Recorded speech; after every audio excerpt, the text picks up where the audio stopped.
January 1994, Shorthand Tamil Junior Grade. Get ready for the dictation. 10 seconds. 5 seconds. Start.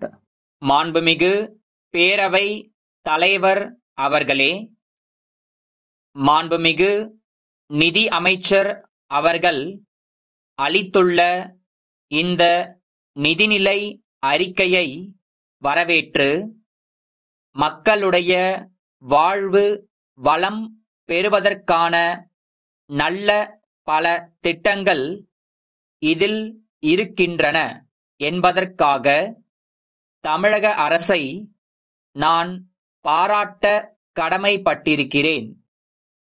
உழவுக்கும் தொழிலுக்கும் வந்தனை செய்வோம் என்று மகாகவி பாரதியார் குறிப்பிட்டதற்கிணங்க இந்த அறிக்கையில் விவசாய வளர்ச்சிக்கும் தொழில் வளர்ச்சிக்கும் அரசு முன்னுரிமை அளித்துள்ளது என்பது மகிழ்ச்சிக்குரியதாகும்.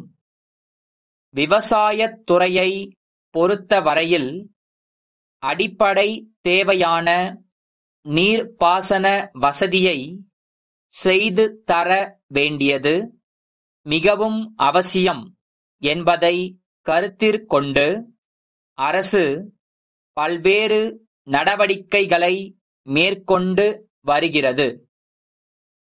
அது மட்டுமல்லாமல் விவசாயத்திற்கு தேவைப்படும் தரமான விதைகள், உரங்கள், பூச்சிக்கொல்லி மருந்துகள் முதலியவற்றை அவ்வப்போது வழங்குவதற்கும் சிறந்த முறையில் ஏற்பாடுகள் செய்யப்பட்டுள்ளன. இவை எல்லாவற்றையும் விட முக்கியமாக விவசாயிகளுக்கு கடன் வசதியும் கூட்டுறவு வங்கிகளின் மூலமாக செய்து தரப்பட்டுள்ளன. இத்தகைய நடவடிக்கைகளின் காரணமாக சென்ற ஆண்டை விட இவ்வாண்டு உணவு உற்பத்தி பெருகியிருக்கிறது என்பது பெருமைப்படத்தக்கதாகும். எனினும் ஒரு சில வறண்ட பகுதிகளில் தண்ணீர் பற்றாக்குறை இருந்து வருகிறது என்பதையும் அரசாங்கத்தின் கவனத்திற்கு கொண்டுவர கடமைப்பட்டிருக்கிறேன். அத்தகைய இடங்களில் பாசன வசதியை ஏற்படுத்தி தருவதற்கு அரசாங்கம் தக்க கவனம் செலுத்த வேண்டுமென்று நான் கேட்டுக்கொள்ள விரும்புகிறேன். அடுத்து, தொழில் துறையை பொறுத்தமட்டில் பெரிய தொழில்களையும் நடுத்தர தொழில்களையும் துவங்குவதற்கு நடவடிக்கைகள் எடுக்கப்பட்டுள்ளன. நாட்டின் வளர்ச்சிக்கு இத்தகைய தொழில்கள் அவசியம் என்றாலும் கிராமப்புறங்களில் வேலை வாய்ப்பை ஏற்படுத்தி தரக்கூடிய சிறு தொழில்களையும் ஊக்குவிக்க வேண்டும் என்ற நோக்கத்தில் அரசாங்கம் இவ்வாண்டு பெருமளவுக்கு நிதி ஒதுக்கீடு செய்திருப்பது ஏழை எளிய கிராம மக்களின் வாழ்க்கை தரத்தை உயர்த்தக்கூடும் என்பதை இந்த நேரத்தில் சுட்டிக்காட்ட விரும்புகிறேன்.